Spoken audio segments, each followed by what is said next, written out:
We'll go ahead and call this council regular session to order. It's Wednesday, October 4th, time to 7 p.m. Please join me in the pledge of allegiance.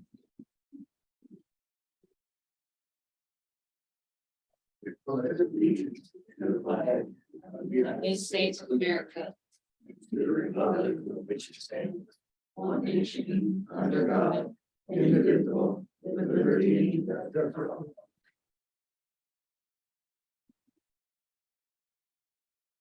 Okay, it is now time for visitor comments. This is an essential part of local government. Each person has 3 minutes to speak. The city council will take all input into consideration. However, in observance of already open meeting laws, this is a good time for dialogue, but rather for a time for us to listen to you. The city administrator will further take notes of action if needed. If you like to speak.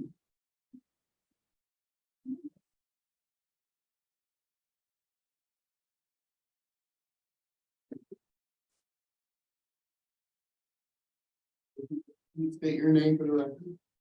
My name is Bobby Tromlitz.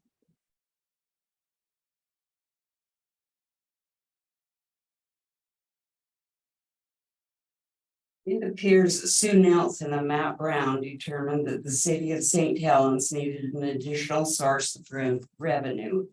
There was a proposal to the city of St. Helens in December of 2019 of an ordinance action. This was on December 4th, 2019, that was read and entered.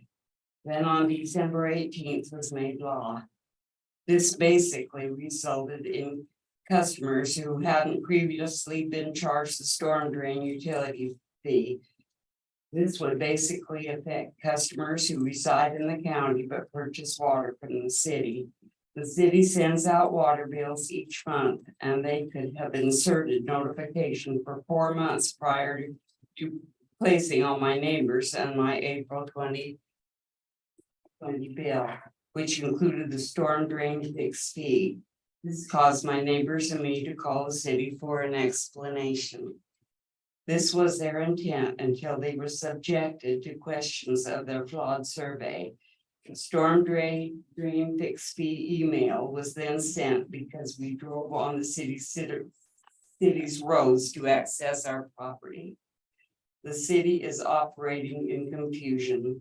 They bill customers for storm drain fix fee. Then when questioned, they changed the intent to a fee for driving on city roads.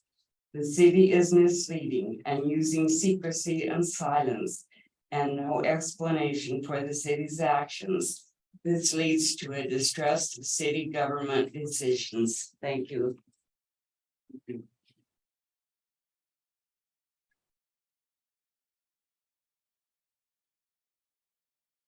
My name is Ron Collins. I suspect the attorneys weren't yet consulted before the letter was composed by Sue Nelson and Matt Brown. The city should have closely examined the intent of the ordinance and how it would affect the properties and these properties and neighbors. The email was poor use of judgment of the issue.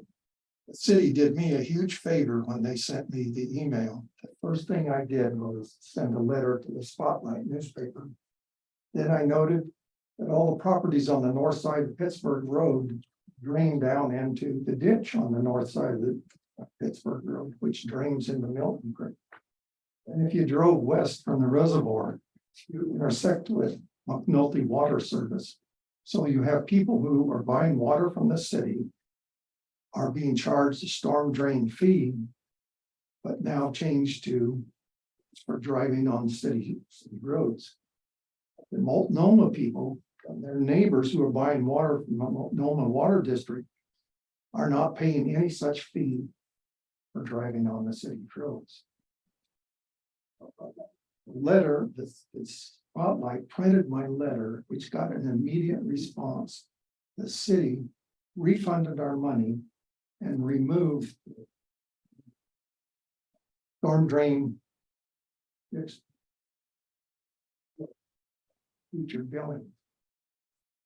That was so nice that I sent the Spotlight another letter, and I thought thanking them for printing my letter and for proving what one letter and newspaper can accomplish. That's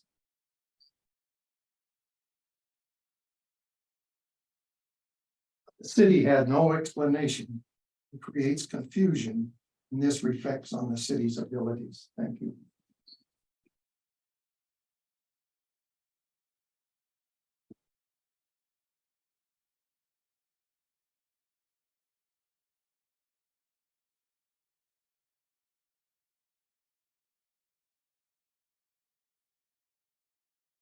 Any other visitor comment? Come on up, state your name for record. Not seeing any.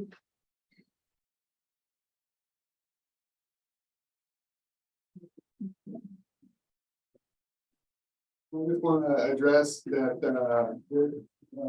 Jennifer, for an agenda item. And it was too late, but I told her I give her a record time for the public comment period. Okay. Just wanted to. Appreciate that. Yeah, yeah. Jennifer Massey, I'm here speaking on behalf of FAFODS, which is a nonprofit organization for transparency and accountability in Columbia County. And I would probably assume at this point, most of the council have had an opportunity to read the post that I put on our page. And I'm gonna actually just read that, so it's part of the official record. But I do want to say that, you know, it's disappointing that we're here because it's, again, that Houston has a problem. We recognize the fact that most of you were not here when this really kind of, you know, started leading to not a conducive path for good public safety and supportive safety. But we're at a point where you guys have an opportunity to fix it going forward, right? So we realized that this is an issue back in 2008. Where it just kind of systemically built on, but we're hoping that there can be, you guys be part of, take the frustrations and issues and turn it into solutions. So that's really the goal. But it comes down, again, it's like a you do loop. We've said it every time we come in here. Even at the last city council meeting, when I spoke, I said, we're one incident, one injury away from not having 24-hour coverage. And as I sat here, another officer got injured. You know, it's a close-knit family, officers talk, and we learn things pretty quick. So this is on our page.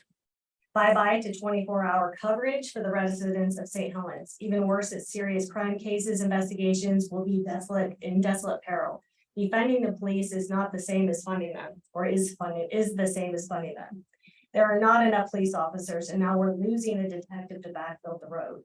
The impact on our residents rely on our detectives to promptly follow up on the criminal cases will be felt immediately.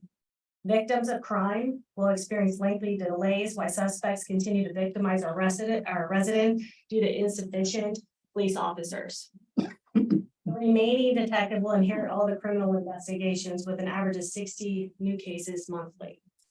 Victims in our city will not get the resolution to their crimes or justice for their cases. And criminals will continue to prey upon our residents. Look at how much fentanyl has been taken off the streets. Look at the child crime cases that have been investigated and the people that have been prosecuted. What will happen now? What about domestic violence cases, stalking, elder abuse, fraud, computer crimes, sex abuse, homicides, and harassment cases? So this is unacceptable for us to lose this. This is unacceptable for our citizens. I understand that you want to avoid reading this was or listening to this because it's long. However, this is important for our community. We've said it for months and it seems like we get lip service. We're working on it. Maybe there is something that's being worked on, but maybe there's no communication to the citizens. Maybe there is a plan to look at staffing and how to get funding for officers, but it hasn't happened and we just kept we're working on it. So who's to blame to this? And moreover, who's going to fix it? In St. Helens, we support waterfront projects, tourism like crazy, libraries, public works, and vast apartments with thousands of people, but we don't appear to support public safety. Let's dive more deeply into our town, but we drive more people into our town, but not staff those that are caring for us. Based on the information I've gathered, the detective workload has increased by 43% from 2022 to date. My understanding is that in the spring of this year that they've mapped out workloads and the detectives have, and basically, it's gotten to a point where we're just, again, not supporting just the patrol, but we should have 3 detectives, not 2, based on the workload. People are not, necessarily getting the responses that they need in a timely manner. To my knowledge, effective 2023, if not sooner, 1 detective will be transferred back to patrol to relieve the already overworked patrol staff. And I don't know if this has happened or not, or if it is going to happen around December 1st. This transfer result appears to be from the city leadership to ignore the consistent request of the staff, the police department adequately. Since spring of 2022, even you, John Walsh, told us that we were working on it, and it seems like this is a boilerplate response to fill the vacant position. As a result of this neglect, to prioritize public safety by properly staffing the department to recommend 27 officers, we are now facing the substantial delay in the police investigation. So, I mean, we see weekly, right, that there's stuff in the fentanyl and sex abuse cases, and I believe that there was even just a recent one. So within a few months, it looks like our city will not have 24 officers on duty. And I understand that there may not be language in place. We can have for the 4 hours if that needs to happen. So I also believe that the officers, that there's 3 on duty for 3 months, and then we're going to lose 2 more that are awaiting medical surgery upon their return. So in the summer of 2024, 3 officers will retire. 1 may quit. And then other officers that are in training are not ready to cover those positions. So there's already talk in scuttlebutt, as there usually is, about people wanting to leave this department because they're overworked, and this is not a job for people that are overworked and don't have days off. It's a safety hazard. The city council and you, John Walsh, seem to appear to have ignored the advice from others who will protect to cover our to overhire to prepare for the 24-hour coverage. So again, we bring more people in, but we're not staffing for the contingency of bringing in more people. And I looked back at the study that was presented, and I'm just curious if all the committee members have seen that study from 2012. We posted it on our page. It said that we need 24 or 27 officers. And now, like, we don't have SROs in the school. We are reducing detective positions to cover 911 calls on the street. In reviewing the police department in a report that's posted on the website, it's apparent that, and I'm assuming, John, it's you, and you can correct me if I'm wrong. I'm putting you on the hot spot right now because I think you're in charge of the finances and bringing to the council finances and proposals. If we're wrong in thinking that, let us know. But that there doesn't seem to be any type of plan. And when we start looking at the numbers, in 2008, there was 20 officers. And at that time, we had 14,622 people in population. 2015, 16 officers, 2016, 16 officers, 2017, 17 officers, 2018, 17 officers, 2019, 19 officers, 2020, 19 officers, 2021, 20 officers, 2022, 20. So there looks like there is no other, and I think we're down to 11 now. So I don't know how we're gonna have 24-hour coverage, and so we're more curious on what the plan is going to be going forward, because it doesn't appear that there is a plan in place, or not one that has been disclosed to the public, and now we are faced with what we said that it would. Great. One more tidbit to describe the problems our city faces with the city administrator. As a healthcare professional, this is extremely bothersome and rises to an unacceptable and unhealthy level of risk for our law enforcement officers. From our understanding that since approximately July of 2023, over the last 3 months, the police station has not been cleaned, along with other city facilities. My understanding that this is a result of the city administrator terminating the contract with the cleaning company who wasn't performing to the contract, which is agreeable if they were not meeting their contractual obligations. However, our understanding is that there was not another company lined up to pick up the cleaning duties. My further understanding, but based on hearsay, is that another company was finally hired in August, but that company did not have any employees. We would like to know more about this from the city administrator. Now here we are in October and the police station still has not been cleaned. It's used 24/7. Yet we believe this is also a walking OSHA violation for potential biohazards and bloodborne pathogens under the OSHA CFR 1910.1030. Not to mention the countless hazardous substances tracked into the station every shift from officers who step on fentanyl dust, human and animal feces, blood, bed bugs, etc. Is this the way people that serve and protect us should be treated? As of today, we understand there is still no cleaning services and the officers were still cleaning as of yesterday while on duty. It appears that there is zero sense of urgency for the safety of the cops' family and small children when they track these dangerous drugs into their homes. We can and need to do better, and we are counting on you to do that not only for our officers, but to holistically support our law enforcement in this city as the council did for the county. Adam St. Pierre, St. Helens. Back to the 24 hours, this is a big deal. On average, St. Helens PD responds to 25 overdoses a year. Most of those are in the middle of the night. St. Helens PD generally tends to beat the emergency responders there by 20 to 30 minutes on a lot of occasions. What's gonna happen with these OD cases when they're applying Narcan and we don't get there as a PD and take that extra 30 minutes? Are we gonna have additional citizens dying, from lack of response? In 2022, 12 officers received life-saving awards as a result of not only administering Narcan, but performing CPR. These awards were in the papers at that point in time, so that's very traceable. So the big uproar and concern of CCFNR even talk about using reserves, but the police department beats them there 80% of the time, often by 20 to 30 minutes. And what's going to happen without 24-hour coverage? What's going to happen in the middle of the night? We had a big issue, retirement home fire back in 2022. 33 minutes, the police department were there evacuating residents before the fire department showed up. That's accolades for our 24/7 coverage. That's one more reason we need to keep that. That's something that's very tangible. You can see that. You can go back and read the article if you'd like. As we're on track right now to ODs, about 25 a year, we're right on track for that. What's gonna happen? People are gonna die, and statistically, that's what's gonna happen. 2 days ago, 8 people in Portland OD'd from fentanyl. We aren't immune to that in this community. If we had, coverage there to get somebody there, could we have saved some of those 8 people? That wasn't here that in Portland, but we aren't immune to that. It's here in our community.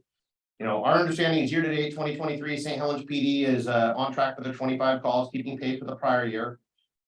With the decreased officer and lack of 24-hour coverage, it's only a logical reality that the citizens are going to be vulnerable, and that's something that's going to be able to happen. We'd also like to be officially placed on next agenda so we could hear some of your responses, some of your actions moving forward, because lip service is great, but we want to hear something officially. We want to know what's going on and what the plan is, because as citizens, we should expect a plan. We want to know what's going to happen with the 24-hour coverage, and we don't want it to be hush hush. And I think that's something that everybody in the community is very, wanting to know. Just another little detective losing a detective off the street. September 29th, 42-year-old, 2 counts of sexual abuse, 1 pled guilty, 2 counts of attempted sexual abuse. 2-year investigation with 2 detectives. Oh wait, we aren't going to have 2 detectives anymore, are we? Just a small thing of things to come by not properly funding. What clarifying is that the CFR, they show up. 80%, my understanding by doing research on that is that 80% of those calls are all EMS calls. So that, and like, from my understanding is that almost in every singular case, that we keep them there. So that's time is of the essence. Our officers are performing life-saving measures for a substantial period of time before they get there. So when time is of the essence, now we're not going to have that increase, and we're not going to have that. So you wonder how many people are unfortunately going to lose their lives if we can't get prompt services. So this should have just as much urgency, if not more, than what we put into the CP, the fire department, really, because they're even there the scene. So, and again, we don't. I mean, I can say it again. So more importantly, I'm gonna go ahead and interject here, okay? Because this is something that we do take very, very important here. If you look at 2008 levels, because I've read you there. And if you look at 2008 levels in all departments, you'll see that the police is probably the least amount of people that has been lost. If you were to compare, we had 3 building inspectors, we have 1. Uh-huh. Every department has lost a position and multiple positions.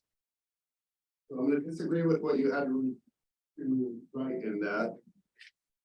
Again, so right now, I'm trying to talk, I do agree that this should be an agenda item, but I don't think it should be from you, I think it should be from the department head, the chief of police, to give us an update on what is going on with this department. And that's the way government works. Is that happening? Like, is that happening? It's going to happen. Okay, well, what I'm saying. that's good. It's going to happen because I know that we've been down to 16 officers. Mhm. It's unfortunate that we've had a lot of injuries, but we do have 20 employees. We're down to 16 officers. You mentioned it. I think we're down to 11 now. We're going to be 11. Okay, well, but we have employed 20 officers right now. Yeah, 2022 was 20, and I think we just. So we had 16 and we were able to do 24-hour service. So I want to find out what's different between now and then.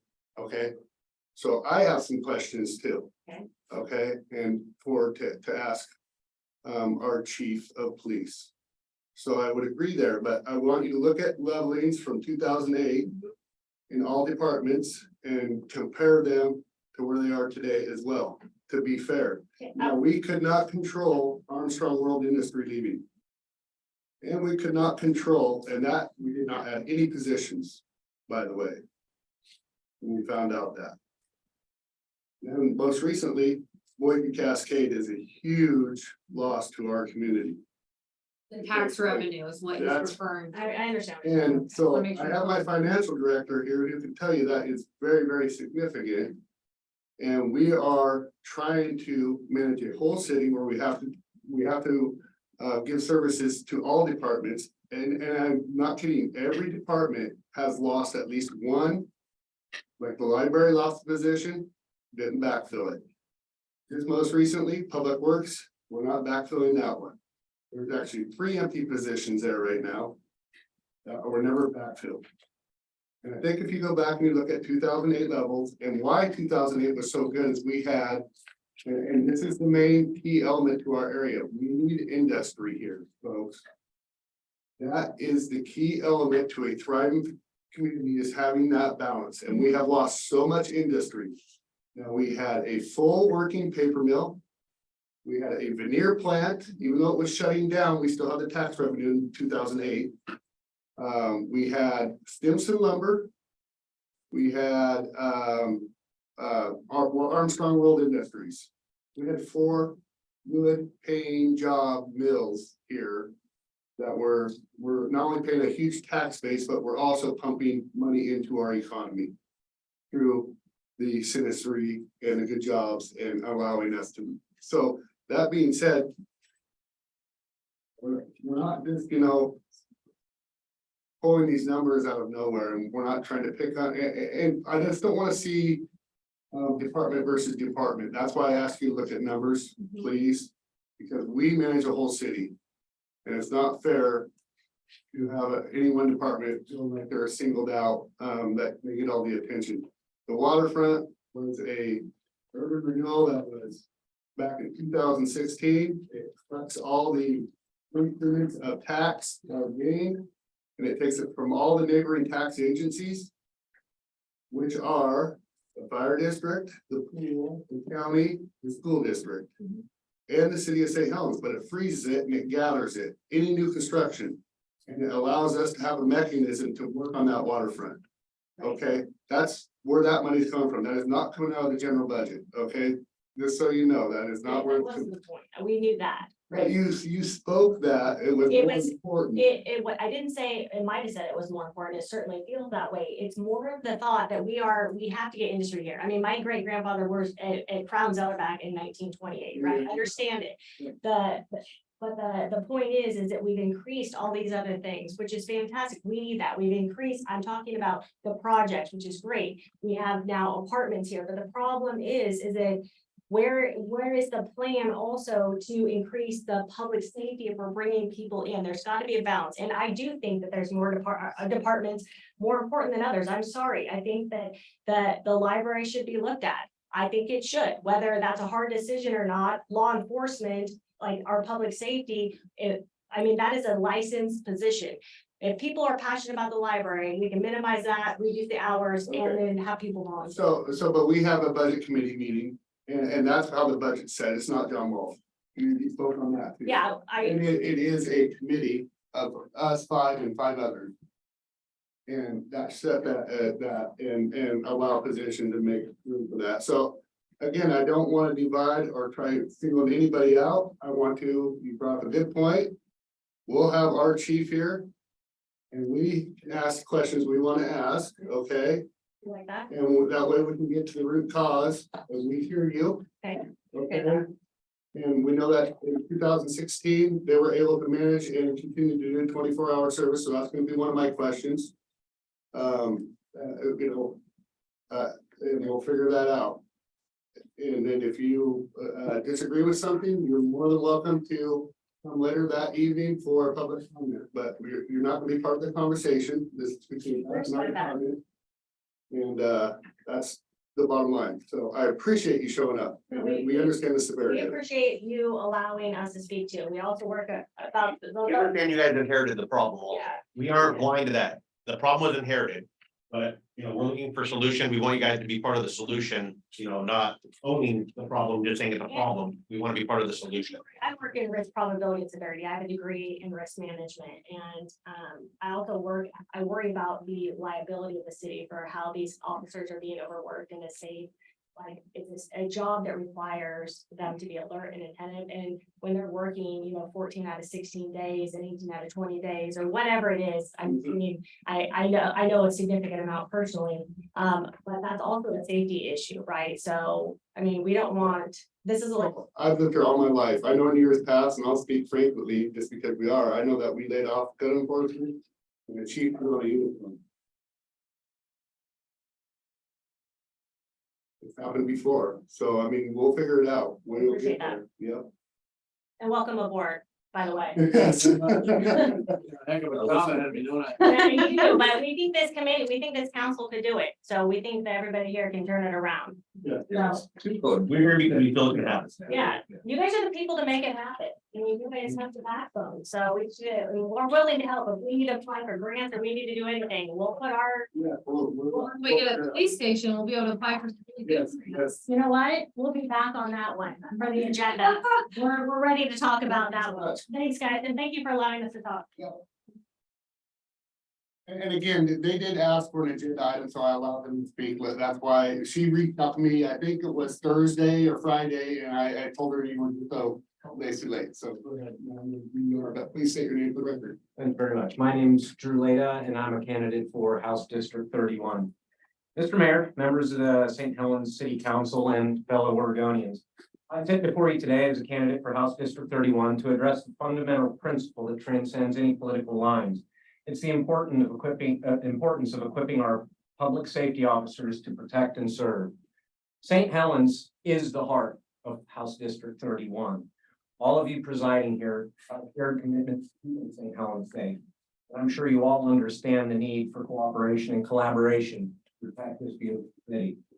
In St. Helens and throughout our district, public safety is a prime concern at street level, and everyday Oregonians, whether they call themselves Democrats, call themselves Republicans or non-affiliated, they recognize that a secure environment is the bedrock upon which we build our lives, our businesses, and formulate our dreams. We all want to ensure that Oregonian families can walk our streets in confidence and that our children can grow up in a safe and nurturing environment. To this end, I urge the members of this council to approve any commencement of construction for the new police department and to ensure funding for 24-hour police presence and hiring of additional officers. Investment in public safety is not a politically divisive issue. It's a common sense approach to addressing the evolving challenges of protecting our growing community. Everyone here knows the value of providing the responsive, proactive protection and efficient public service our residents deserve. It's reassuring to know and hear that those on this council, at some level, everyone shares the common ground in wanting to ensure our people are protected and served. I hope we all agree that public safety is a shared value, and it's your duty to equip the St. Helens Police Department fully. Ensuring adequate funding for our St. Helens Police Department, moving forward with building the new police station, so many have worked so hard in planning, is an investment in our collective well-being and future. Please support these and any incipient policies that prioritize our community's safety. If we focus on the issues that truly matter, a safer, more secure future for every resident in St. Helens and everyone in House District 31 for that matter can continue to flourish and grow. I hope we can come together, and if you guys need any help attracting industry, doing anything, everybody here shares the shared mission of helping our district grow and flourish. I just wanted to offer my support and say I don't envy being in your positions. Thank you.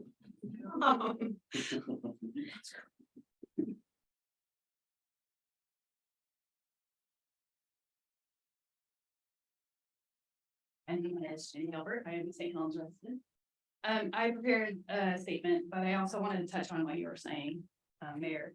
I just recently attended a committee meeting in Salem.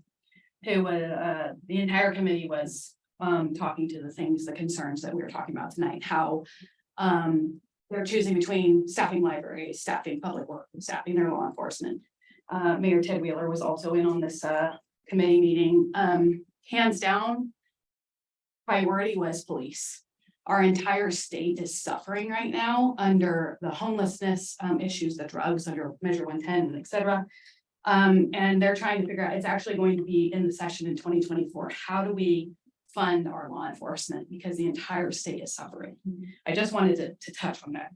I'm here tonight to address funding our police department. Part of my talk is going to be personal. I have been a victim of crimes, which has forced me to take a proactive approach to my personal safety. However, it's reassuring to know if I am forced to call emergency services for help, help is coming. Just a look over our recent police calls and the number of restraining order violations reported in the local paper will show you there are many residents that will lose the safety net and reassurance help is coming should they need to call for help when we lose overnight police coverage in St. Helens. Victims of crimes in our community, especially the ones who deal with ongoing issues like victims of stalking, will be placed in undue certainty and fear. Can you imagine calling 911 and hearing, "I'm sorry, we don't have anyone on duty right now"? It's downright dangerous. The city is not making a priority to fund the police positions. Meanwhile, the city plans more infrastructure and events, funds parks and library positions, while our law enforcement goes understaffed and overworked. The situation needs to be remedied immediately. Secondly, as victims of crime await justice, we are going to be down to one detective. It's my understanding this detective sometimes works 6 days a week to keep up on caseload. Recently, the St. Helens Police Department was forced to pull a detective and put him back on patrol. The reduction of staff to one detective is unacceptable to victims, the community, and the detective. I find it extremely frustrating. I attended a city council meeting to hear the county sheriff's department pitch a levy for their needs, and some of our council here spoke in support of the levy. The council is not elected to push the interests of the county. City council is elected to invest in our city's needs. Now, due to understaffing and no additional funding, we, the citizens of St. Helens, have lost a detective. Please prioritize our community. Lastly, I'd like to speak to the building of the new police department. I read through the entire 196-page report. I have looked over the FEMA flood zone insurance maps. I have listened to the needs of our law enforcement. The arguing posturing over the new police building needs to stop immediately, and we need to move forward with the build. There's no reason the police department cannot be built if the secondary access road is okay. The police department build should not be paused based on the flood maps reports due to a hypothetical event of the flood waters that may reach the corner of the lot at a level of 2.4 inches of water. A standard vehicle can traverse 4 to 5 inches of water safely, but that should not even be the argument because the flood waters will not affect the building itself. If council and commission continue down this road, we'll have a much larger issue with law enforcement services because the county will be forced to relocate the sheriff's office and jail since they are under the entire FEMA flood zone. Any argument used to stop the city police build will legally have to apply to the Columbia County Sheriff's Office and jail as well. It's frustrating to me that our police are still in the 1971 building, which is physically too small and outdated for today's law enforcement needs. We continue to have a retention problem within the St. Helens Police Department. Ironically, once the police are in their new building, they can apply for grants to help cover costs of more positions and needed equipment. To my understanding, the current building is not eligible for grants because of its derelict condition and is not able to be updated to ADA codes. We would like to leave here tonight with reassurance our council will grant priority funding for at least one additional officer, enabling the removed detective to go back to work on cases, and the assurance you will get the new police department built started. Thank you for your time. Okay, and I just wanted to allow people to know that we can't have ex parte contact as far as the police station. What you stated was a lot of just old stuff. We can talk about the old, but anything new that we all have to declare it. So you keep track. I don't think I heard anything new in that, but review it. If we need to declare it, we will. I love the idea of putting it on agenda. That's inherent from that. Yeah, yes, from working. Yeah, thank you. Thank you, guys.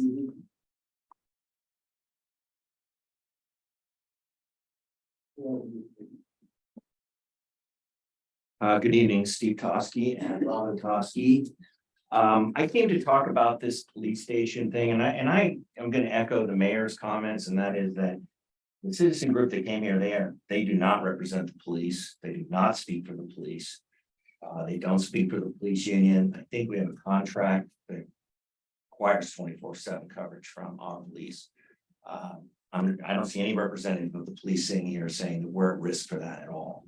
So these alarmist statements are essentially unsupported. I do think, though, that looking at budgets and trying to anticipate for our needs in the future is an important thing. And I appreciate citizens coming forward in that regard and discussing it. And I went through some of our budget stuff in order to talk about these issues and to talk about where gaps might be occurring. And this is from our 2023 budget that is published on in the public record. And so if we look at the general fund revenue of 9.57 million of the 2021 actual, our police station, our police personnel services were about a third of our overall budget. And it actually increased almost 40% of our budget in 2021, 2022. We adopted a budget of 11.4 million this year for our year, with an increase in services of another 300,000. Now that's our adopted, that was our adopted budget for this year. Okay, let's go to the next slide, please. This is just the increases in costs for the police materials from 526,000 in 2021 to 753,000, so another 200,000 increased costs. Let's go to the next slide, please. So in looking over the revenue detail of where our money is coming from, sorry, there's a lot of things there, but I think basically what I'm trying to drill down on is we're making assumptions in increased revenue to potentially cover some of these increased costs for police services. I don't know if we realize these increased revenues and whether we can afford additional police services. Not that I'm for additional police or not, not trying to, I mean, I like 24/7 coverage. I think our place is a great place to live, but we've got some expectations and revenue projections from grants of an extra 400,000 from 2021 to 2022 to 2022, 2023 adopted and then proposed. So we're looking at another 400,000 in increased revenue. Did we get that extra $400,000 in 2022, 2023? I don't know. But are we really going to reach our 811,000? So we're talking about a 400,000 increase year in, year out on grants. And then fees in lieu of franchise fees, we're looking at a $300,000 increase in 2022, 2023. Did we realize that? We're looking at a $700,000 increase between 2021 and 2023. Those budgets, did we realize that? And then we're looking for even more increase to 4.3 million in our proposed budget for this year. So we've made a lot of assumptions on grants, fees in lieu of franchise fees, and GE support services. And I do not know whether we're tracking to realize those funds, whether we actually realize them. We have an adopted budget, but we don't know where we actually finished up final numbers 2022, 2023. that's a discussion point for the future. It's important to look at these numbers, to determine, are we tracking to reach our goals? Can we continue to fund these areas? So I got Robin here, and then next slide, please. Next slide, please. All right, and then, sorry, so I got Cascades Tissue Group, so I did mention this is the tax amount. I don't, this could be a big revenue loss. I know that they were paying a certain amount of money in rent. I don't know if that was taxed amount or rent amount. I looked for a rent income from Cascades. I didn't see it in the bottom line. So that's something for you guys to be thinking about. Is this the actual taxes they're paying, or is this rents they're paying? And when will their rents end, even though they bailed out? They still have a rental obligation to the city because they're a lessor, and I think the lease goes through 2029.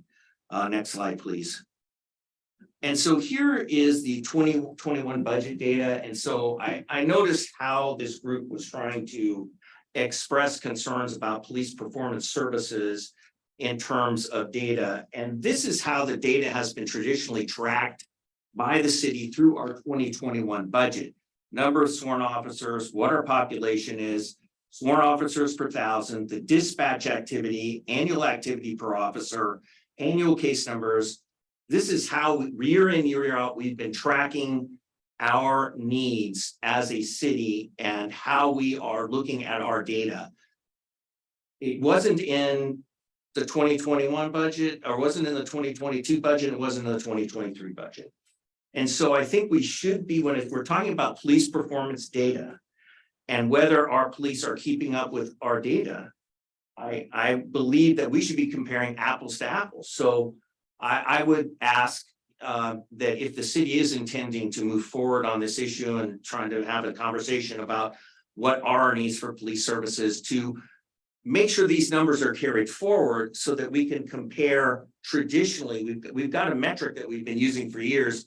In fiscal year 2020, we actually had more sworn officers per thousand than in the last 5 years. So I think this is important data to carry forward so that we can talk about numbers rather than, somebody's tired, somebody's out of work. I've got a heavy workload today.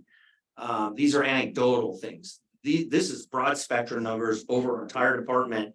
And these are the measurements that we've been using for performance. So I'm not saying that I'm very, what I hear is people are concerned about our funding and about continuing a level of performance. And I think that those, and they're concerned about it. And I think looking at these numbers and looking at how we're getting our money and how we're spending our money and what our metrics are is definitely something that needs to continue to be done by as many citizens as possible, because that's our government. Thank you very much for your time. About 12 seconds, Robin.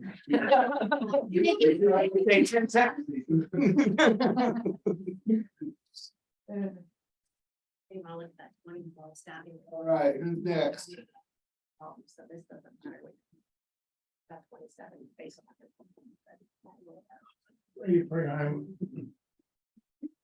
I've probably been the most vocal for the longest period of time person at Off Police Station. And while I don't agree that we need a new police station, we certainly didn't need the Taj Mahal police station that we wasted almost $1 million on. And now we have a police station that you want to build in a flood zone that's not been approved, and we're trying and I know push that through. I'm sure they're going to approve it. And most of you, at least 3 of you, need to recuse yourself from that decision, which are probably not, which will get appealed and you'll probably lose. And but regardless of what I think about the police station, we can't afford everything. It's just that simple. The revenue that we lost one of our biggest sources of revenue, the biggest contributor. It doesn't affect us immediately, but it's going to, and we need to account for that. And while I would love to see the waterfront development bring new revenue, I don't think that we can put our eggs in that basket, assuming that that's going to happen immediately. Certainly not in a time frame that's going to make a difference to the crisis that you're hearing from a lot of people. And so while I believe that the water fee that we have on our water bill for the public safety building is not legal, we are collecting it. And we need to use that money rather than building a police station that we can't now afford clearly. We need to concentrate that money on staffing. That is our biggest priority. Clearly, we are gonna have a crisis in staffing in the police station. If we don't have it now, it's going to come soon. And we need to put that on pause. We need to wait for the police station until we have the revenue, as the mayor said, from industry, and we need that. And once that industry comes, then we can revisit the idea of police station, and that whole process needs to start over, frankly. I think it's been a shit show from the beginning and continues to be that, and it's not gonna get any better by having it in a location that can't legally be approved. And so we need to pause on that, and we need to concentrate on hiring officers, which we did yesterday. Thank you. Any other visitor comment?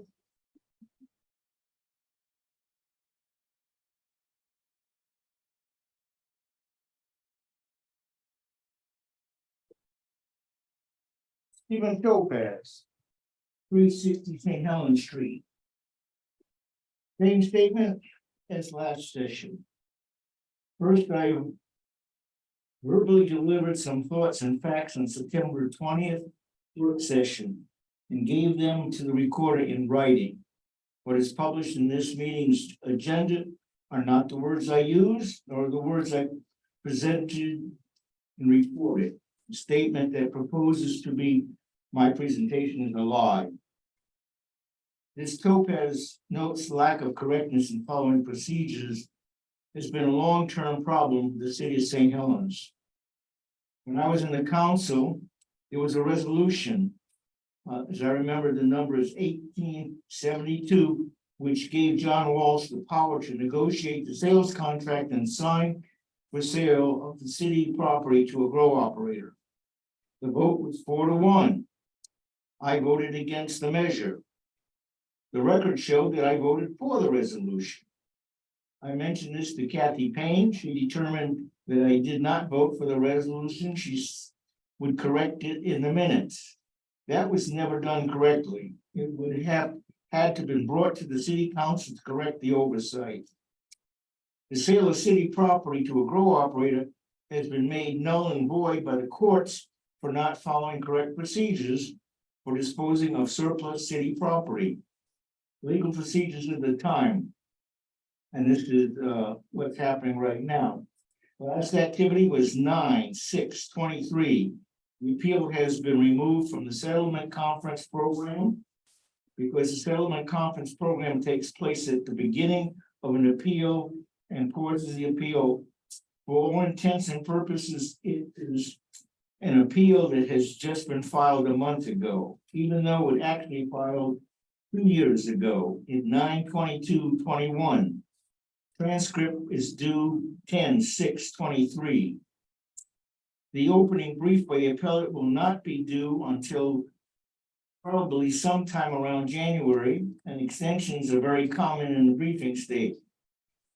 Opinions are extremely delayed. Opinions are also typically 3 to 9 months after the oral argument. This appeal comes from the fact that the sale of the city to the grow operation of a parcel of paper mill was ruled null and void in 2020 on the grounds that proper procedures were not followed. There recently were discussions about property sales and leasing involving locations Pittsburgh Road and the mill site. With no public notice of surplus property having been published, no public meetings have been posted. This lack of proper procedure brought about the lawsuit with the grow operation. Seemingly the same surplus procedures were also not followed when conference room furniture was transferred to the grow operation. If the court rules again with that proper procedures were not followed, the city can expect more rulings against it in court. Remember, it was a $4 million sales as advertised, and last we knew or published, no money had been collected. City's been out about $4.5 million in my estimate It's about $1.5 million for legal fees, and we're worried about money for the police. Thank you. I'd like to just, I sat through that and Topaz, or Topaz also followed that. He was here at every meeting. Agnes Peterson actually filed a lawsuit with the city. It was very highly televised. It was required that we get an appraisal, which we found out actually wasn't the case, but we did. And the sale was originally gonna be $3 million, but because of the lawsuit, and you were actually testifying on behalf of them too. It cost the city $1.5 million because it came back to property valued at $1.5 million, not $3 million. And so it was renegotiated, and there is some litigation happening. And we'll be in that part of his that is continuing to be extended, that we cannot disclose information on until our attorneys and their attorneys have figured it out. Because it sounds like he knows what he's talking about, but if you dig into the facts and you watch some old history, it's not true. Any other visitor comments? Okay, so this is a fun part, and it's a little bit of tongue twister sometimes to say these. So I'm gonna do a proclamation here of Vietnamese American heritage and freedom flag recognition. So the proclamation reads, whereas Vietnamese refugees have proudly resided in the state of Oregon and surrounding communities since the conclusion of the Vietnam War, and whereas Vietnamese Americans have put forth their full toiling energy building the state of Oregon in a multitude of prominent areas, including industry, economy, culture, education, and military services, and whereas Vietnamese Americans have counted on the state of Oregon as their second heart, mind, and family homeland. And whereas Vietnamese Americans have embraced Vietnamese customs and traditions that have continually been practiced through generation, and whereas a large number of Oregon Vietnamese Americans respectfully embrace the yellow and the 3 red stripe heritage and freedom flag as a symbol of Vietnamese American community. And whereas it is the will and desire of the Vietnamese community of Oregon and its community members that the Vietnamese American heritage and freedom flag be recognized as the official flag for their organization. Now therefore, I, Rick Scholl, Mayor of the City of St. Helens, do hereby recognize the Vietnamese American heritage and freedom flag as the official flag of the Vietnamese Americans living in the state of Oregon, and resolutely encourage all to join in the reverent recognition of this cultural flag. And I would therefore hereunto set my hand on the case of seal of the city of St. Helens and affixed at St. Helens City Hall on this 4th day of October 2023. So I'd like to invite you guys up, and I'm going to hand it. We have some representatives from the Vietnamese community. And I would like to officially give you this proclamation. And thank you for your contribution towards our community. And happy to recognize the flag.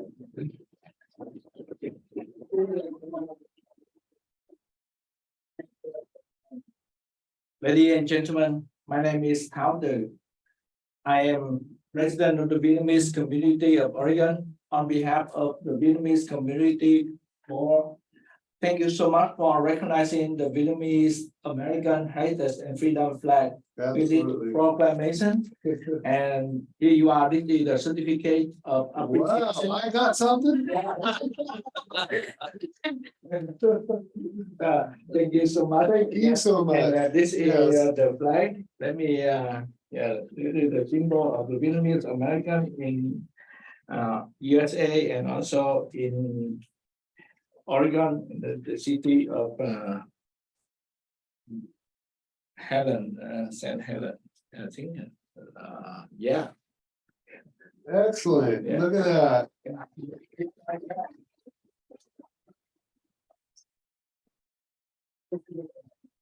I will. This. Yep. And That's how we do ours too. We make sure. Yeah. With respect, we appreciate it very much. Thank you guys for showing up today. Yeah, very much so. Yeah, we had quite a crowd here for you, huh? Yeah. Wait a very long time, 55 minutes. Everything you've done. Who's this over here? Yeah. Who's this over here? The lady is going with us. Thank you, guys. Thank you very much. Thank you. Yeah, thank you. Yeah.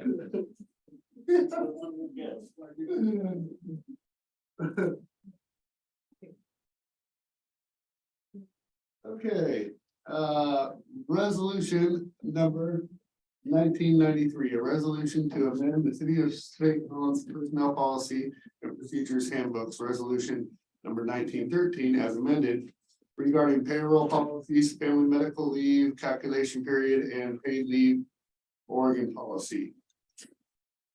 Move we adopt resolution number 1993 is read. Anybody second? Okay, and then we'll go to discussion because John's probably gonna talk about this is the amended Yeah, state stuff, right? Mostly because we Yeah. were doing a work session earlier to talk about what this is about, and I think I was gonna turn it over to Gloria more than anybody.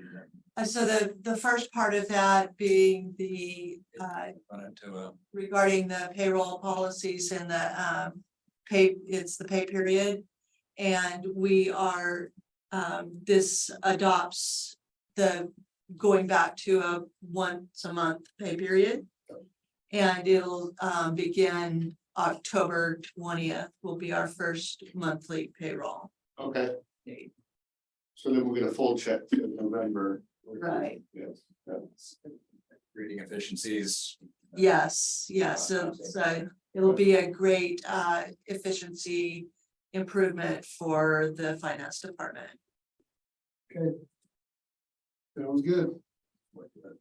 Yeah, there's a little more to it. There's some of this stuff that was adopted by the state, right, that came down that we had to change in our policy.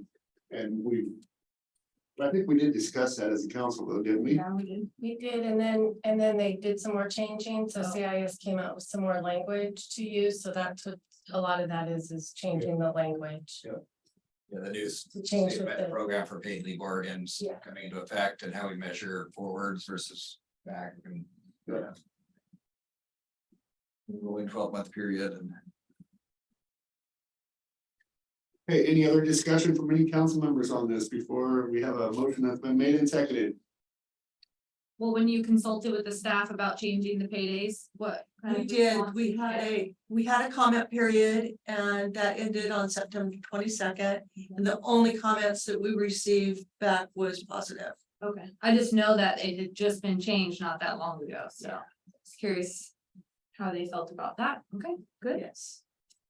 Okay, I have a motion that has been made and seconded to pass resolution 1993. Council President Chilton. Aye. Council Sunday. Aye.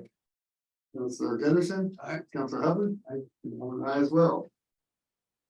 All right, consent agenda for approval, council minutes dated September 6th, 2023, and 4 accounts payable bill list.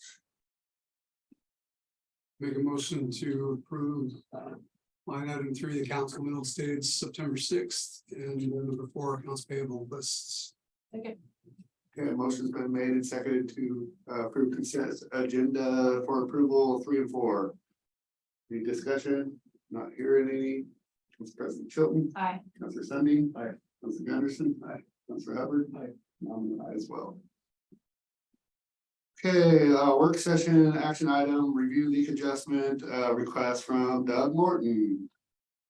So I know that he did ask for an adjustment in being told as a double cycle, you know, how our billing cycle can run into one another. I know that he had residual from the same water leak Just on the carry- following carry bill. over a month, Yeah, on the right? following bill. So he would like this for an adjustment. I said, it's just him and his wife. His water bill's been, Corey can look and find out what it was years past. Nothing's changed. And just adjust it to that, but it needs council approval. So would somebody like to make a motion on that? Allow Gloria to It's over our budget. amount that we can approve. It comes to you, it's because it's more than $1,000. Right. Yeah, The motion would be to Oh, adjust it to a regular yes, average bill. yeah, allow staff to adjust it to last year's water bill or even. Average. Yeah, 2 years average, yeah. I didn't fully understand the documents that were there. Was it a broken line? That's what it was, or what? What was Pretty determined to be deep the in the cause? ground underneath his driveway, so. Made his neighbor's yard really green though. When you say we approved it for last month, I'm kind of confused about. Well, what they were we're able, over. no, they were able to adjust because they. But It was under the $1,000. Then this kicked it over the 1,000, so now he's out, Oh. has to come to the council. Okay, now I understand Yeah. what you were saying. So I was Yeah. like, huh, I didn't hear about the first time. Yes, I've had these lines break before, but I was never back. And pay for a little bit of the problem myself, so I don't know if that. Well, he probably, I mean, he's gonna have to pay to get fixed, or he already has. yeah, Then from the meter to his house is his problem. yeah, so, but, Councilor Hubbard, standard policy has been that we just let staff go back and look at the previous years and, if nothing's changed, you know, same owners, all that, that we just go back and adjust it to that. Otherwise, we do make sure that we benefit a little bit, you know, on that, but he's been there forever and nothing's changed, so. Okay, I'll make a motion that we adjust the leak request to the average for the last year for Doug Morton. I'll second it. Okay, motion's been made and seconded to adjust it to the last couple of years, you know, let staff figure that out and, adjust that, but, Council President Chilton. Aye. Councilor Sundin. Aye. Councilor, Anderson, Councilor Hubbard. Aye. You were saying aye too fast, I was trying to get out your. Slow. And I'm an aye as well. Okay, city administrator report, John Walsh. Right, well, I feel like, Keep talking in the work session, or in the regular session. yeah, that's a little bit different here. This is our one meeting format, but happy to do so. I'm just feel like close for dinner. I think it's me, but menu tonight over public safety and the police station, everything else, but it's a complex issue. Funding police, counselor or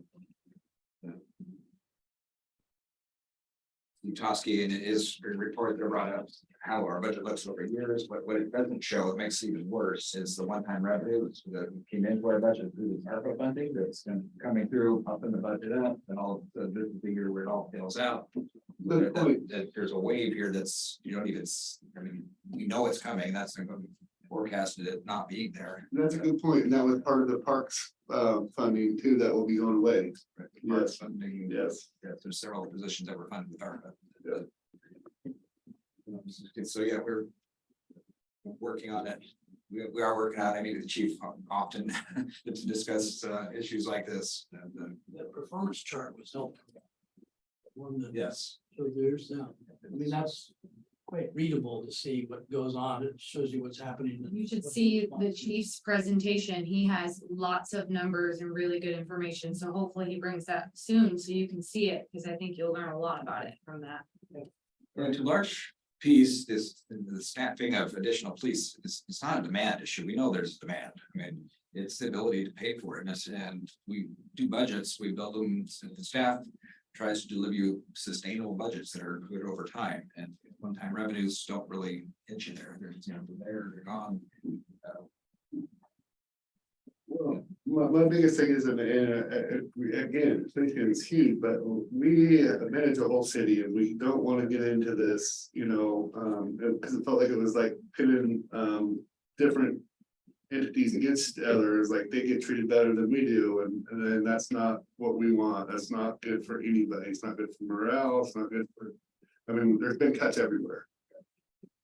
Looking at our mission and, you know, Yes. quality and effective, efficient services to our citizens, and we're, you know, part of having a safe and healthy environment is having, you know, police and other social programs and parks and rec and So I think all of it's- those things balanced and I think it's a pretty good chunk of a work session to sit down and have a lengthy talk.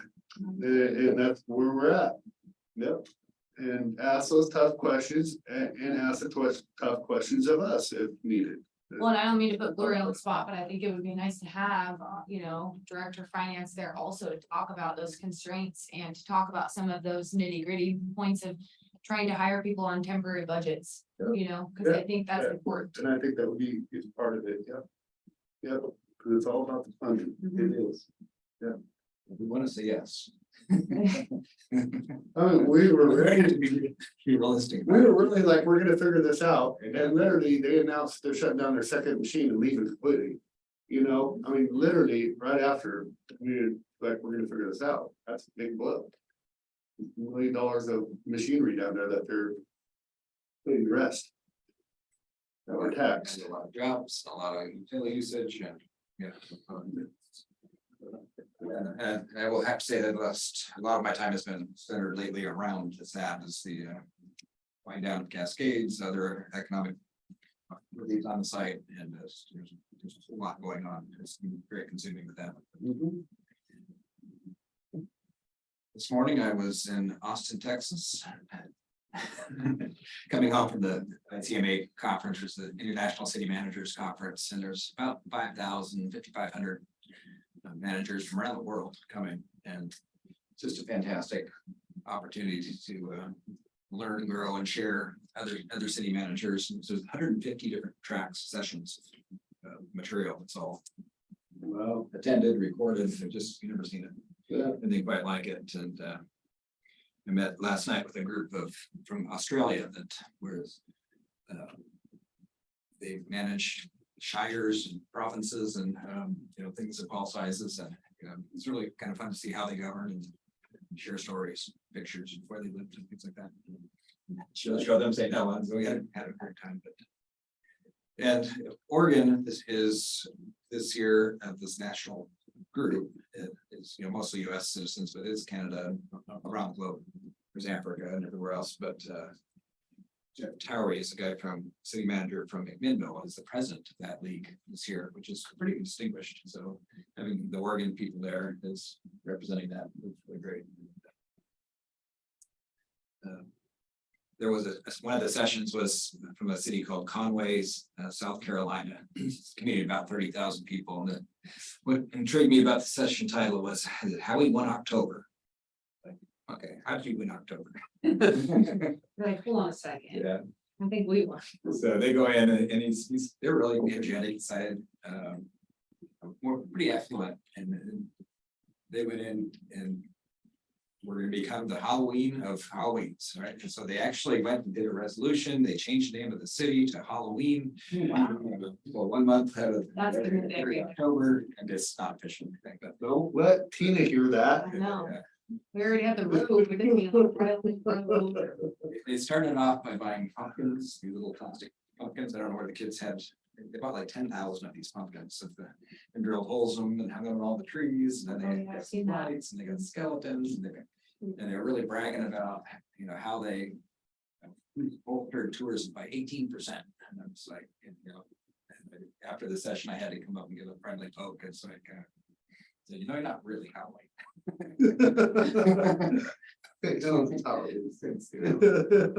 Disney movie. That was pretty fun. I don't know if we can beat Salem though. That might be tough. We're like top 3 in the country. We're number 1. Yeah. I've It's heard- small. Massachusetts. Yeah. Which terms? Consistently the top 20 nationally, and Yeah. small cities were the top 5 usually. That's. So last meeting, I talked briefly about the Columbia View Park and the bid opening and how the bids came back quite a bit higher than we anticipated. By about $2 million more, and fortunately we did 2 schedules. One was with their Head by America steel component to it, which is the Riverwalk schedule. The rest of it had the stage and the amphitheater. I didn't really give you what we were thinking internally about that next, and that's a lot of money. $2 million more, a lot of money, and the bid wasn't set up to pick one project or the other, but the Riverwalk piece came in closer to budget than the amphitheater, and the rest of the park and stage improvements came in. And what we're doing to understand that is we've hired a financial consultant to do a deep dive on the urban renewal district and funding with Cascades leaving and where we're at. The financing rates are out there right now. It's a really tenuous state of affairs. Everything happens for a reason, and we had a presentation from a guy who does mobile staging.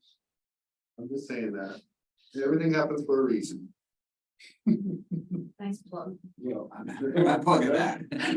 You're plugging that hole. I'm just saying that we're taking a pause to really evaluate where we're at before we make any decisions and understand that we can, have fiscal capacity to pay for it.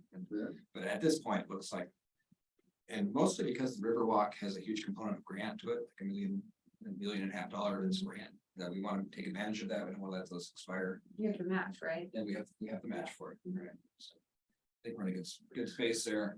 But wondering what's happening, it's nothing intentionally. It's not nothing because we're doing the financial analysis.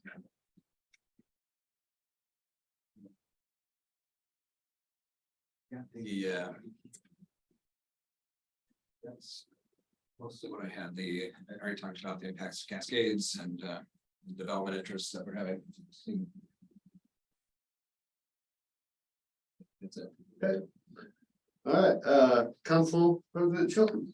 All right, so I didn't say a lot earlier because we try to make a meeting run, well and organized and just try to be professional. So try to wait till my report to say things, but I wanted to talk a little bit about the police issues. You guys know I'm like a broken record up here. I bring it up all the time. And so I am aware of everything and I pay attention to all of these things.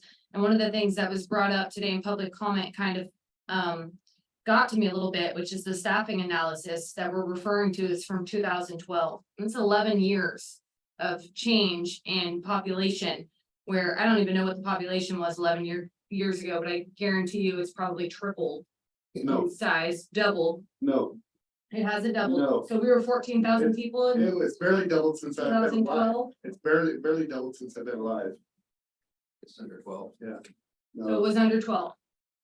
So we've grown by 2,000 people at least, right?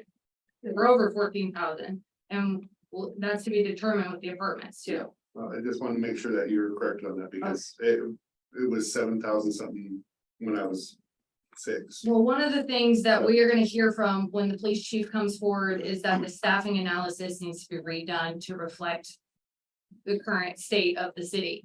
And if we were to build anything anywhere, we would want to have it looked at by a professional. That's just like anything. So anytime you build anything, anytime you change anything in the city, you get it looked at, you get it analyzed. And so that's gonna be something that's gonna be echoed, I'm sure. So I'm already telling you that's gonna be What? the staffing analysis, doing a staffing analysis is the way that you look at what we actually need for our city. So that's gonna be something we're gonna hear about when they come forward. So we haven't had a staffing analysis done since 2012. So that's a big issue and I know that's gonna be brought up. So I want everyone to know, I already know that and I've been advocating for it for a while. So I'm still advocating for it. But the issue really comes down to how do we pay for it? And I think the biggest thing that I want to bring up is that I am not okay with putting money towards something that's not going to be sustainable. These are people's lives. This isn't a building that we're putting up in the city. This is people's lives. People move here. They depend on the income of a job like that. They change their whole life for positions like that. So the income needs to be sustainable. I don't like the idea of trying to go out for money in a couple of years and trying to keep those people in those positions that they're in. That's not a sustainable fix. That's not a sustainable solution. And I'm not okay with the city doing that. So I think we do need to be creative and we need to figure it out. But I also want it to be a good answer to the problem, not a Band-Aid. So that's what I wanted to say about that. So I'm looking forward to more dialogue on that. And we're going to the League of Oregon Cities next week. And one of the biggest, most important thing of going to something like that is hearing from other cities. I hear lots of different solutions on what cities are doing for their problems. And I'm really looking forward to hearing about the police issues that we're seeing across the state and what people are doing in their cities to solve the problem and what they're doing to change their funding streams Or how are they fixing the issue in their city and the state? So that's something that I will be paying attention to while I'm there and hopefully bringing back some other ideas that we can look at in our city. So that's it. Thank you. Counselor Sunday. Right, just same topic, I guess, just, I did have a conversation on Friday with Chief Greenway and, I always feel better after talking to him, so I think it will be beneficial to have him come here and share his thoughts with us, but I feel for our men and women at the police department and overtime, and there was some health problems that came up and some injuries, and so I don't think this is something that anybody wanted to happen, but I do feel for them. I think they deserve the best that we can give them, and we'll continue to advocate for that. But Chief assured me he'd be sitting down with John soon and talking over some ideas. He does have a plan. He said citizens should continue to expect a high level of service from the police department, just as they've been giving us. And so he's not blind to the situation either. And I'm confident that together we can come up with a solution. And I know I'm going to work hard to make sure that happens. And I think we can all say that. One positive thing going on in the parks is the improvements to the McCormick Park Veterans Memorial. As far as I know, we're still on schedule to have that completed by Veterans Day, and I think the good weather we've been having has been helpful for that. So if you haven't seen that, go down there and take a look. It's going to be It's all formed up. yeah, it's going to be a great addition to the park. So, but I couldn't find that in your Apple Music I library. don't know why Steve did that. I'm sorry. That's not right, that's you. Wow. but no, continues to be a pleasure to Always listening, big brother. I'm sorry. Sorry. serve the city, and I'm glad to be here most days. So Yes. thank you. Thank you, Brandon. Well, Counselor Sunday, Counselor Gunderson. The planning commission meeting was canceled. So wasn't much going on, so I don't have any report on that. I'm gonna echo what both Jessica and Brandon are saying. For anybody listening who wants to know, it's not that we're ignoring the problem. I don't want to think anybody to think there's something happening behind the scenes. We're aware of it. We want to fix it. At least I do. Just how do we do that responsibly and for the long term? So as far as law enforcement goes, I'm a big supporter. I want to make sure that those guys get everything they can, get everything they deserve, including police station. And I don't know what else to say about it at this point until we have like, it's like a planning commission meeting. So we can get on board with the chief. I think that's a good start. It may be late, but sorry. Thanks. Counselor Hubbard. Well, the priority for me is the police. They've got to be top notch and there. What the planning commission, I think, came out. They looked at the citing and the regulations, and I don't think that had anything to do with staffing or, trying to not give the police what they need. I think it can be done. Whether it's there or I don't, whatever it's gonna fall down that, I don't want to get into that. Yeah, appreciate that. But so I it's a roadblock for John.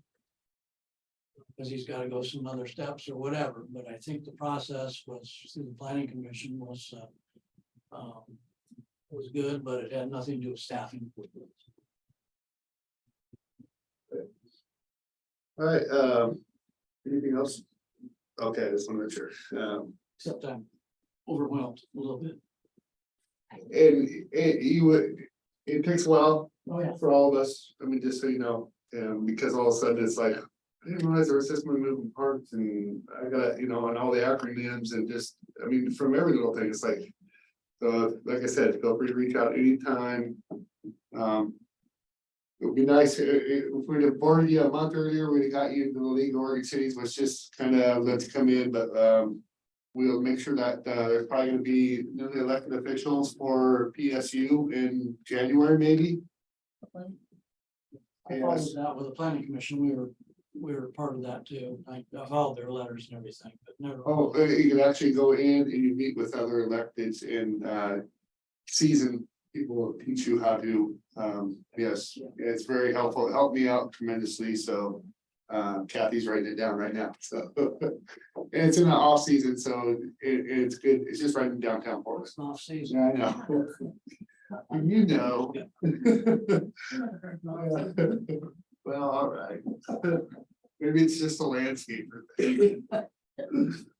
All right, okay, yeah, I will speak a little bit, on just the policing, that it is vitally important, and I have tremendous respect for the officers, and it's unfortunate that. You can see the increases that we have done, though, I mean, it was put up there, and even in hers, that we have continued to increase. And it's unfortunate that we lost Armstrong and we lost Boise. And again, coming back to that 2008 levels, I just want to speak a little bit on that because if you look at that point in time, that was when the crunch was just getting ready to happen. And St. Helens was about a year behind, if you recall. Anybody local would remember, real estate wise, that we were just a little bit behind when it was crumbling in California and Portland were just crumbling down to the ground. And then in 2009, Boise decides they're going to close down their doors. So back then, I bet it was even less than 16 officers. If you went back even further than what they showed us, between 8 and 12, somewhere in there. Because as they retired, they didn't hire and they let code enforcement go. I lived through this, that's why I remember it. And I remember our police chief throwing on a uniform and working day shift. And out there actually making some stops. So, at that point in time, I guess they did what they had to do in order, because they always have had 24-hour service here. So those are gonna be some of the questions I would like to ask too, and we'll figure out funding. We will, and it's unfortunate that we have some injuries. I mean, that's just what it is. It's just bad luck.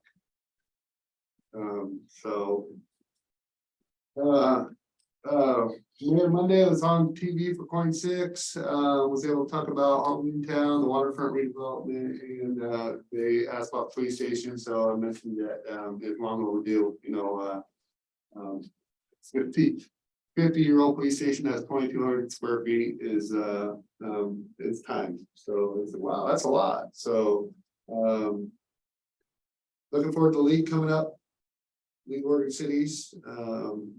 And it's always a good time and learn a lot, and it's someplace that you actually get to meet people and you'll build relationships, and as if you're in this for any significant period of time, eventually those relationships not only gather depth of meaning, but they also, you start feeling that you start working with one another. So if you can attend the city county dinner, which is just next Tuesday. I know you're not going. I'm not going. You two aren't going. Yeah. Are you? I can't go, I have a budget meeting with PUD. Oh, really? That was previous. Okay, that's important. You're a rep. Yeah. You're a rep. So I appreciate you serving in that capacity too, Russ. Yeah. Yes. Trying to build project. Yeah. That's why you said season, I didn't know what kind of season you're talking about. But looking forward to the city county dinner too coming up. It's about relationship building and working together. So hopefully we can work and get some, and I feel pretty optimistic that industry is gonna come our way. So we're gonna go ahead and we're gonna recess our session because we're gonna be going into executive session. So I'm gonna recess our council regular session. I'm gonna ask members of the audience, as soon as Kathy gets ready here. Okay, so now we're back from our executive session. We went under ORS 1926602E and H. And now we are going to talk about some discussion on the property down there at Castor Road, and no decisions were made that it came up for sale though, just awareness of that. It lands right in the middle of our chunk of industrial property, almost smack dab. And so I know that it's vitally important to our industrial property to have it all intact. So the asking price is 200 from a Realtor, more. So I think it's a good idea to purchase that property. So if somebody'd like to make a motion, I would ask that somebody make a motion to. And the money will come out of the community development and or the urban renewal. So community development is one-time funding that we have set aside in our budget, and but that's where the money would come out of. It's not coming out of any special place. General fund. Yeah, our general fund, so. And who signs the documents is the other part of it. Yeah, and either myself or have John sign the documents. He's here doing the day-to-day operations. I'd rather just. Well, Mayor will, Tycor will tell us that the mayor has the outright authority to sign documents unless you delegate them to me. So if they delegate to me, then it needs to have the minutes. The minutes. Either way, I mean, I'm right here. I can go sign, so either way. Just make way on a motion to approve the sale, the purchase of the Castor Road property. Yep. I'll make a motion to approve the purchase of the Castor Road property. We would amend that to make, delegate John to. Oh. And to delegate John to sign. Yeah. Well, that slows the process too. Yeah. What do you need from me? The minutes. Just have. Make the motion if you say. Yeah. I make the motion to purchase the Castor Road property. Yep. Like you said. Who's gonna second it? Second. Okay, motion's been made and seconded. Discussion to buy the Castor Road property. Again, I will say this is vitally important. That it was tough to make a second on. It's shocking to me when you look at this as a whole. In my opinion, why would you leave a multi-million-dollar industrial site open to subject over a little tiny square that is privately owned by the union? It's beyond me, and it's an asking price that a realtor feels is fair. They set the price, that's my discussion on it. But it's open for discussion if anybody else would like to talk. And if not, we'll call it to a vote. Okay. Well, I think, hold on, I was just giving everyone else a chance. I think that the hesitation comes from the seriousness of the financial strains that we're on in the community. And I think every single one of us up here feels that. Spending money on a coffee at Dutch Bros is gonna be concerning for me right now with the state of 24-hour policing, public works, everything, janitorial services. Okay, so I think that's where the hesitation comes from. I don't think it's not because we don't see the potential in the property. I think spending any money right now needs to be examined and thought heavily about. Yeah, I agree. I just know that the union is not waiting. They're also selling their other building, which is the downtown bank building, that the city is not buying. But they have two different properties that they have to dissolve because the union is busting up. Okay, I did have a little bit of contact with Don Hibbs, who he's just the union president. It's the union as a whole that's selling the properties. So again, if we did not do this now, it would not be fiscally responsible in the future to have somebody else and pay maybe even twice as much, because then it's my opinion on it. So. I think in the end, it's a good investment. I agree. It's a good idea to make that piece of property whole. I'm just wondering why a few years ago we did just the opposite though, and take out a chunk right in the middle of that property. And now we're trying to piece it together again. I don't know. But I see why it's a good thing. And so I'll speak on that other little chunk of property. Actually, if you look at it, it's actually around the edge of the port property. And there's an easement for just a 50-foot road around it, that was sold to ACSAP. So it is actually a corner of that property if you look at it as a whole, and I can show you that in further discussion. But that's not what's on the table right now is the discussion on the, anybody else have any comments on the purchase of the Castor Road property? I don't like spending the money at this point in time on it. I think it's a piece of real estate that's gonna sit there for a while. The urgency is never a good time to buy real estate when you're in a hurry.